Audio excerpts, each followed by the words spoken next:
قرآن مجید میں ہے ان اللہ لا یستحی من الحق، کہ اللہ تعالیٰ حق بات بیان کرنے سے حیا نہیں کرتے۔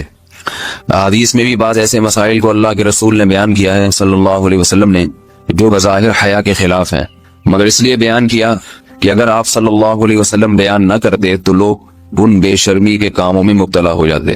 اسی وجہ سے میں بھی یہ ہمت کر رہا ہوں کہ ایک اور ایسا گناہ جس میں لوگ مبتلا ہیں اور وہ ہے حیا کے خلاف، مگر ہے بہرحال شریعت کا مسئلہ اور لوگ اس میں گناہ میں مبتلا بھی ہیں، اس لیے بتانا ضروری ہے۔ وہ یہ ہے کہ لوگ شادی کے بعد بھی آج کی نوجوان نسل زوجہ سے، بیوی سے غیر فطری طریقے سے ہم بستری کرتے ہیں، انٹرنیٹ پہ بےہودہ فلمیں دیکھتے ہیں، تو جو چیز انگریزوں کی دیکھ رہے ہیں کہ ان کے کلچر آہستہ آہستہ میڈیا کے ذریعے ہمارے معاشرے میں بھی آ رہا ہے۔ اللہ کے رسول صلی اللہ علیہ وسلم نے لعنت فرمائی ہے، ایک روایت میں ہے کہ اللہ اس کی طرف دیکھے گا نہیں کہ جو اپنی زوجہ سے پچھلے راستے سے ہم بستری کرے گا۔ یہ بیماری بھی، یہ گندگی بھی لوگوں میں پھیلتی جا رہی ہے، خاص طور پہ جن کو لڑکوں سے بدفعلی کی عادت پڑ جائے تو وہ زوجہ سے فطری راستے سے ہم بستری نہیں کرتے۔ اللہ نے فرمایا کہ نساؤکم حرث لکم، یہ تمہاری زوجات ہیں، بیویاں ہیں، یہ نسل بڑھانے کے لیے ہیں، تو اسی راستے میں انسان اپنی خواہش کو پوری کر سکتا ہے جس راستے سے نسل بڑھتی ہے۔ اس کے علاوہ کسی اور راستے سے اپنی خواہش کو پورا کرنا یہ حرام ہے، گناہ کبیرہ ہے، گندگی ہے۔ ہمارے پاس کیسز آتے ہیں، ایک پاک دامن لڑکی کی شادی ہوتی ہے، لڑکا بھی بظاہر بڑا نیک، لیکن کیا ہے، لڑکا چونکہ ٹھرکی ہوتا ہے، شہوت کا درندہ ہوتا ہے، تو وہ یہ نہیں دیکھتا کہ میں اپنی بری خواہش مٹانے کے لیے میں اپنی زوجہ کو غیر فطری طریقے پر مجبور کیسے کر سکتا ہوں، تو مجبور کرتا ہے پھر اپنی بیوی۔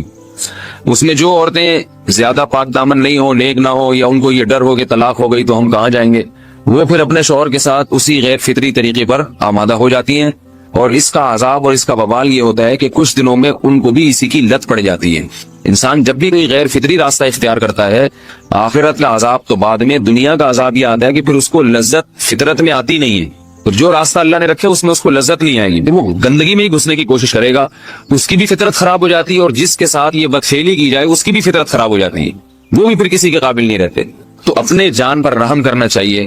ہم انسان ہیں، ہم درندے نہیں ہیں، ہم گھوڑے نہیں ہیں، ہم گدھے نہیں ہیں، ہم جانور نہیں ہیں، ہم انگریز نہیں ہیں۔ انگریز نے تو حیا اور شرم کی تمام حدود کو توڑ دیا ہے، وہ تو درندے بن چکے ہیں۔ ہم تو درندے نہیں ہیں، ہم تو حلال کھاتے ہیں، پاک صاف رہنے کی کوشش کرتے ہیں، تو ہم ان کی جو کلچر دیکھ کے ہم ویسے درندے بننے کی کوشش کیوں کریں؟ تو یہ بہت بڑا وبال ہے، بہت بڑی برائی ہے جو ہمارے معاشرے میں آہستہ آہستہ جڑ پکڑتی جا رہی ہے، اور اس سے بیماریاں بھی پھیلتی ہیں۔ غیر فطری طریقہ ہے، بیماریاں بھی پھیلتی۔ ایسے کیسز آتے ہیں کہ جناب وہ مرد مجبور کر رہا ہے بیوی کو، اور وہ بیوی جو ہے ساتھ نہیں دیتی تو پھر اس کو طلاق کی دھمکیاں دیتے ہیں، ایسے کیسز بھی آتے ہیں۔ اور یہ بھی آتا ہے کہ مرد جب اپنی بیوی کو غیر فطری طریقے پر مجبور کرتا ہے، بیوی آمادہ نہیں ہوتی، تو مرد پھر یہ دھمکی دیتا ہے کہ بھائی میری خواہش تو تم سے پوری ہوتی نہیں ہے، پھر میں دوسروں کے پاس جاؤں گا۔ تو یاد رکھیں، جس عورت کا شوہر یہ دھمکی دے اس کو کہ میں زنا کروں گا اگر تم نے میری خواہش پوری نہیں کی غیر فطری طریقے سے، تو عورت اپنے شوہر سے کہہ دے کہ جاؤ تم کہیں اور جا کے منہ کالا کرو، تمہاری فطرت میں گندگی ہے تو یہ مجھے گندا بنانے کی کوشش نہ کرو، تو اس کو زنا کرنے دیں، وہ اللہ آخرت میں اس سے بھگتے گا۔ ہر بیماری کا اللہ نے علاج رکھا ہے۔ اللہ کے رسول صلی اللہ علیہ وسلم نے فرمایا، صحیح بخاری کی حدیث، ما انزل اللہ من داء الا انزل له دواء، کوئی بیماری ایسی نہیں ہے جو اللہ نے نازل کی ہو اور اس کے لیے دوا نہ رکھی ہو دنیا میں۔ تو اگر کسی کو ایسی لت پڑ گئی ہے غیر فطری کام کی، تو اس کو چاہیے کہ وہ اپنا علاج کرائے، ڈاکٹر سے بھی رابطہ کرے، اور سب سے بڑا علاج یہ کہ کچھ وقت صبر کرے گا، چھوڑ دے گا کچھ عرصے کے لیے، تو خود بخود آہستہ آہستہ صحیح ہو جائے گا۔ ایک آدمی شراب کا عادی ہے، ایک علاج تو یہ کہ ڈاکٹروں سے رابطہ کرے، بہترین علاج کے چھوڑ دے، کتنے دن تڑپے گا؟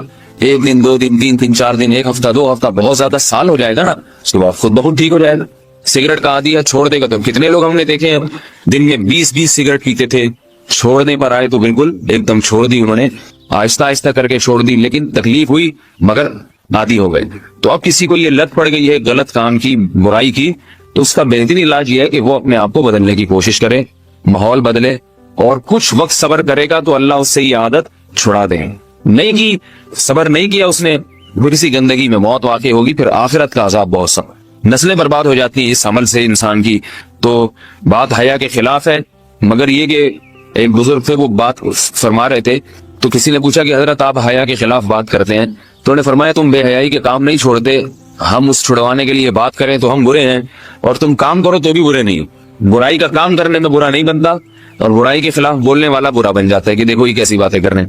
تو بھائی باتیں ہیں اس لیے ہیں کہ یہ معاشرے میں یہ برائی پھیلتی چلی جائے گی, اور یہ ہماری اپنا کلچر نہیں ہے, یہ امپورٹ ہو رہا ہے باہر سے, یہ امپورٹ ہو رہا ہے, یہ وہاں میڈیا کے ذریعے آ رہا ہے. تو وہ چیزیں دیکھا نہ کریں اور ان لوگوں سے دور رہا کریں. ہمیں تو دین کا داعی ہو کے ان کو ہدایت پر لانا تھا, بجائے ہم ہدایت پہ چل کے دوسروں کو چلانے والے بن کے ان کے راستے پہ ہم نے چلنا شروع کر دیا. اللہ تعالیٰ ہمیں اب دیکھیں ان کے یہاں ایڈز کا مرض پھیل گیا ہے. آپ بتائیے یہ ایڈز کا مرض ہمارا ہے کیا؟ یہ بیماری ہماری ہے یا ان کی ہے؟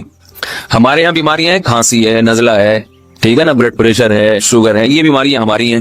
کوئی اللہ کا شکر ہے گندی بیماری ہمارے یہاں نہیں ہے. جتنی گندگیاں ہیں وہاں سے آ رہی ہیں. ایڈز کا مرض وہاں سے امپورٹ ہوا ہے. وہ ایڈز کا مرض اسی بدفعلی کی وجہ سے پیدا ہوتا ہے, اسی سے جراثیم پیدا ہوتے ہیں, اور اتنا خطرناک مرض کے ایسے متعدی ایسے پھیلتا ہی. افغانستان میں ایڈز کا ریشو 0 تھا, 0. وہ جانتے نہیں تھے کہ ایڈز کا مرض ہوتا کیا ہے. جب سے امریکن آرمی, برطانیہ آرمی افغانستان میں آئی ہے, فوجی آئے ہیں, افغانوں میں ایڈز کا مرض پھیل گیا ہے. انہوں نے وہاں بدفعلیاں شروع کر دی ہیں. تو وہ تو حالانکہ ان کے لیے زنا کتنا سستا ہے نا ان کے لیے زنا, پھر بھی وہ لڑکوں کی طرف مائل ہوتے ہیں. تو اتنی گندگی, ایسا گندا جب انسان بن جائے پھر اللہ اس کے وجود کو برقرار نہیں رکھتے, اور رکھتے ہیں تو پھر آخرت میں سزا دینے کے لیے اپنے آپ کو ان گندگیوں سے بچانا چاہیے, حلال پہ اکتفا کرنا چاہیے. اللہ تعالیٰ ہمیں حلال پہ قناعت کی توفیق عطا فرمائے اور پاکیزہ لوگوں میں ہمارا شمار فرمائے. اگر شادی شدہ عورت 40 دن میں بھی ایک دفعہ, اچھا بھائی دیکھو یہ حیا کے خلاف مسائل جو ہے نا, یہ اس چینل پہ نہ پوچھا کرو. مرد پر لازم ہے کہ کم سے کم 4 مہینے میں بیوی سے ایک دفعہ وہ لازمی ہم بستری کرے. تو اگر وہ 4 مہینے میں ایک دفعہ بھی نہیں کرتا تو پھر جو ہے وہ دیانتاً ذمہ دار ہوگا. اس بات کا خطرہ ہے کہ وہ گناہ گار ہو, کیونکہ حضرت عمر رضی اللہ تعالیٰ عنہ نے قانون بنایا تھا کہ 4 مہینے سے زیادہ کوئی بیوی سے دور نہ رہے. تو کم سے کم اتنا ہے لازمی. تو اس سے زیادہ بھی اگر کوئی مرد بیوی کے قریب نہیں آ رہا تو پھر وہ ظالم کہلائے گا شریعت کی نظر. حج کے دوران, باقی ہر عورت اور ہر مرد کے حالات مختلف ہوتے ہیں. بعض عورتوں میں خواہش زیادہ ہوتی ہے, بعض میں کم ہوتی ہے. یہ نیچرل ہے, اس کا کوئی اس سے تعلق نہیں ہے کہ عورت کوئی بری ہے. بعض دفعہ عورت میں یہ خواہش نفس بہت زیادہ ہوتی ہے, اس کی ریکوائرمنٹ بہت زیادہ ہوتی ہے, تو لوگ پھر مرد اس بیوی کو برا سمجھنا شروع کر دیتے ہیں, حالانکہ اس کا برائی اور اچھائی سے تعلق نہیں ہے. جیسے مردوں میں صحت کے لحاظ سے اور ان کے جو مینٹل ہیلتھ ہے اس کے لحاظ سے مردوں میں فرق ہوتا ہے, کسی میں خواہش بہت زیادہ ہوتی ہے, کسی میں کم ہوتی ہے. تو اس طرح خواتین میں بھی ہوتی ہے, بہت سے پاک دامن عورتیں ہوتی ہیں لیکن ان میں ڈیزائرز بہت زیادہ ہوتی ہے.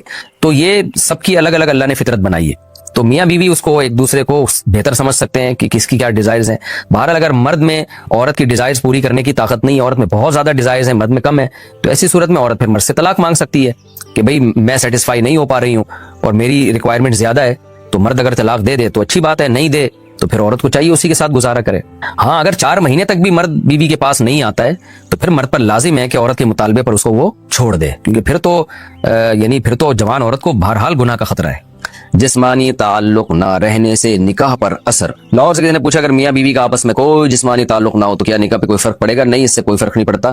جب تک شوہر طلاق نہیں دے گا نکاح ختم نہیں ہوگا. یا اگر شوہر جان بوجھ کر بیوی کا حقی ادا نہیں کرتا اور 4 مہینے سے زیادہ اس سے ریلیشن قائم نہیں کرتا اور بیوی بھی جوان ہے, اس کو گناہ کا خطرہ ہے, تو پھر وہ عدالت میں کیس کر سکتی ہے اور پھر اس کا ایک پروسیس ہے, کس طرح سے نکاح ختم ہوگا تو اس پروسیس کو فالو کر سکتی ہے وہ. تو خلاصہ یہ ہے کہ شوہر گناہ گار تو ہوگا کہ اس میں طاقت بھی ہے اور بیوی بھی جوان ہے, تو کیوں اس کا حق ادا نہیں کر رہا, لیکن نکاح خود بخود ختم نہیں ہو جاتا. بیوی بچوں سے کتنا عرصہ دور رہ سکتے ہیں؟ بندہ کام کی وجہ سے 2 سال ملک سے باہر رہتا ہے, کوشش کے باوجود چھٹی نہیں ملتی, کیا اتنی دیر بیوی بچوں سے دور رہنا جائز ہے؟ نامعلوم. بھائی دیکھیں, ایک تو ہے حضرت عمر رضی اللہ تعالیٰ عنہ کا مشہور واقعہ ہے کہ آپ نے کچھ خواتین سے پوچھا تھا کہ عورت کتنا صبر کر سکتی ہے مرد کے بغیر, تو بعض صحابیات نے بتایا کہ 4 مہینے. تو حضرت عمر نے قانون بنایا کہ جو مجاہدین محاذ جنگ پہ لڑ رہے ہیں 4 مہینے سے زیادہ دور اپنی بیویوں سے نہیں رہ سکتے. تو اس اصول کا تقاضا یہ ہے کہ وہ زمانہ بھی پاک دامنی کا زمانہ تھا, نیک لوگ تھے, تو اصول یہی ہے کہ 4 مہینے انتہا ہے عورت کے صبر کی. تو ایک نارمل عورت کے لیے اس سے زیادہ صبر کرنا مشکل ہوتا ہے, تو اس لیے بہتر یہی ہے, قانون یہی ہے کہ 4 مہینے سے زیادہ دور نہیں رہنا چاہیے. اور قرآن نے بھی یہ حکم دیا ہے کہ اگر کوئی قسم اٹھا لے کہ بیوی کے پاس نہیں جائے گا, قسم اٹھا لے, ایسا ہی نہیں بلکہ قسم اٹھا کے, تو پھر 4 مہینے میں طلاق واقع ہو جاتی ہے. بعض فقہاء کے نزدیک عورت کو طلاق کا اختیار ہو جاتا ہے عدالت کے ذریعے, بعض کے نزدیک ہو جاتی ہے طلاق. تو اس سے بھی پتہ چلتا ہے, قرآن سے بھی اشارہ ملتا ہے کہ 4 مہینے جو ہے یہ ایک انتہائی مدت ہے ایک نارمل عورت کے لیے. تو اس زمانے میں تو اس کی اہمیت اور زیادہ بڑھ گئی ہے. وجہ اس کی ہے کہ بے حیائی، موبائل، انٹرنیٹ پر بےہودہ چیزیں، یہ سب چیزیں انسان کی شہوت کو بڑھاتی ہیں، مرد کی بھی اور عورت کی بھی.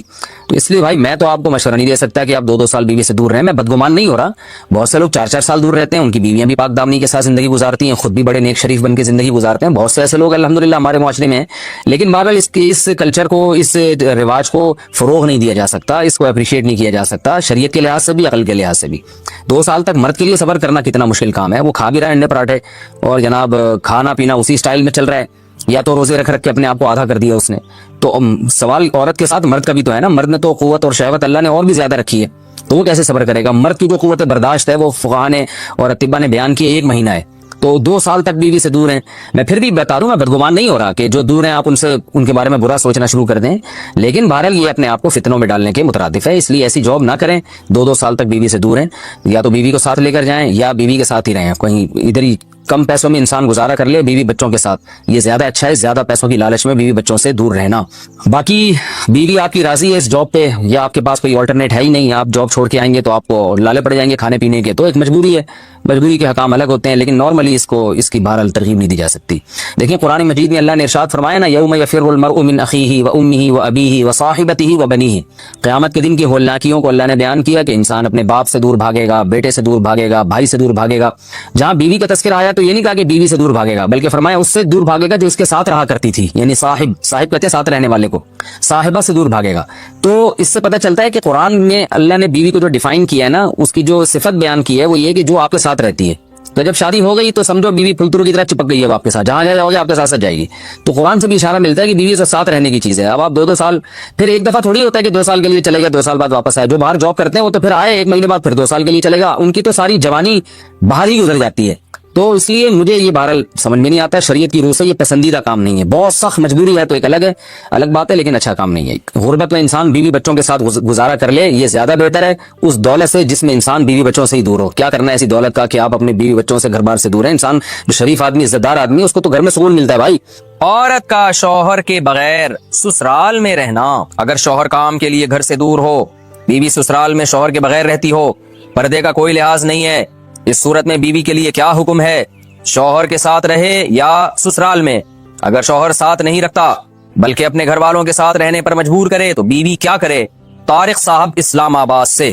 دیکھیں شوہر اگر جاب کے لیے گیا ہے 8 مہینے 1 سال بعد گھر آتا ہے، تو اصل مسئلہ تو یہ ہے کہ جہاں شوہر رہے گا بیوی وہیں رہے گی. شوہر کو چاہیے کہیں بھی گیا ہے اتنے لمبے سفر کے لیے تو بیوی کو ساتھ لے کے جائے. اس پر میں کئی بار دلائل دے چکا ہوں، قرآن سے بھی حدیث سے بھی. ان دلائل کو میں ریپیٹ نہیں کروں گا. اس میں شوہر کو بھی فائدہ ہے، بیوی کا بھی فائدہ ہے. گناہ سے دونوں بچیں گے، فتنے کا اندیشہ کم ہوگا. اتنے عرصے اس دور میں بیوی سے دور رہنے میں انسان میں خطرہ ہوتا ہے کہ گناہ میں مبتلا نہ ہو جائے. اور پھر بیوی کے ساتھ ایک نوعیت کی ظلم اور زیادتی بھی ہے کہ آپ 8 9 مہینے اس کو چھوڑ کے چلے جاتے ہیں، تو یہ یعنی اس کی بیچاری کی بھی تو جوانی ساری برباد ہو جاتی ہے، پوری شوہر کے بغیر جوانی گزرتی ہے. تو اس لیے اصل حکم تو یہی ہے، شوہر جہاں رہے گا بیوی اس کے ساتھ رہے گی. لیکن بعض غریب لوگ ہوتے ہیں، ان کے پاس وسائل نہیں ہوتے، سعودی عرب میں مزدوری کی جاب کر رہا ہے، وہ بیوی کو ساتھ رکھ نہیں سکتا. اگر رکھے گا تو خرچے اتنے بڑھ جائیں گے کہ وہ کمائے گا کیا. پھر بعض لوگ مجبور ہوتے ہیں، دبئی میں رہ رہے ہیں، کہہ رہے فلیٹوں کا کرایہ اتنا ہے، بیوی کو یہاں رکھا تو بھائی ہم بچے گا ہی کچھ نہیں ہمارے لیے. تو ایسی شدید مجبوری میں پھر میاں بیوی کمپرومائز کر سکتے ہیں، بھائی میں مجبور ہوں، کمانے کے لیے جا رہا ہوں، تمہیں بھی پتا ہے میں اگر یہاں رہوں گا تو وہی کھانے کے لالے پڑیں گے، تم ہی مجھے تنگ کرو گی پھر. تو ایسی صورت میں پھر بیوی سسرال میں رہے یا میکے میں رہے. تو اصول تو یہ ہے کہ جہاں شوہر چاہتا ہے وہاں رہے. اصولی بات تو یہ ہے، کیونکہ جب رخصت ہو کے آ گئی ہے وہ سسرال کی امانت ہے نا. ہر آدمی چاہتا ہے کہ بھئی میری بیوی میرے والدین کے ساتھ رہے، یہی ہمارا کلچر ہے، اور شریعت میں اس کے ناجائز ہونے کی کوئی دلیل بھی نہیں ہے. اور میاں بیوی کے بہت سے معاملات عرف متعین کرتا ہے. تو ہمارے عرف میں یہی ہوتا ہے کہ بیوی پھر سسرال میں رہتی ہے، رخصت ہو کے آ گئی ہے وہ. تو اس میں اصل حکم تو یہی ہے کہ شوہر جہاں چاہ رہا ہے وہاں رہے. اگر شوہر چاہ رہا ہے کہ میرے ماں باپ کے ساتھ رہو تو پھر عورت کو جائز چیزوں میں شوہر کی اطاعت اس پر لازم ہے. اس کو چاہیے کہ وہ شوہر کے وہاں رہے جہاں اس کے ماں باپ ہیں. لیکن اگر واقعی سسرال میں اس پر ظلم ہو رہا ہے، بہت زیادہ بے پردگی ہو رہی ہے احتیاط کے باوجود، یا خدا نخواستہ جوان دیور ہے، خطرہ ہے خدا نخواستہ. عام طور پہ ہمارے معاشرے میں ایسا خطرہ ہوتا نہیں ہے، خیر الحمدللہ غالب ہے، لیکن بعض دفعہ خطرہ بھی ہوتا ہے. دیور جوان ہے، خطرہ ہے، جوائنٹ فیملی ہے، تو پھر عورت سسرال میں نہیں رہے گی، پھر وہ شوہر کی غیر موجودگی میں اپنے والدین کے گھر رہے گی. پھر ایسی صورت میں شوہر کو بھی چاہیے کہ وہ بیوی کو فورس نہ کرے، اپنے دیوروں کے ساتھ رہنے پر مجبور نہ کرے. اس میں فتنے کا اندیشہ بہت زیادہ ہے. نبی صلی اللہ علیہ وسلم نے فرمایا الحم وہ موت، یعنی موت کی طرح دیور کو قرار دیا گیا ہے احتیاط کے معاملے میں. تو میں دیوروں پہ بدگمانی نہیں کر رہا کہ بہت سے دیور بھی بیان سن رہے ہوتے ہیں، وہ کہتے ہیں یار ہمیں یہ بنا کے پیش کر دیا، ہم تو بہت اچھے ہیں. آپ کے علاوہ کی بات کر رہا ہوں، جو میرا اس وقت چینل دیکھ رہے ہیں ان کے علاوہ کی بات کر رہا ہوں. لیکن بہرحال احتیاط ضروری ہے.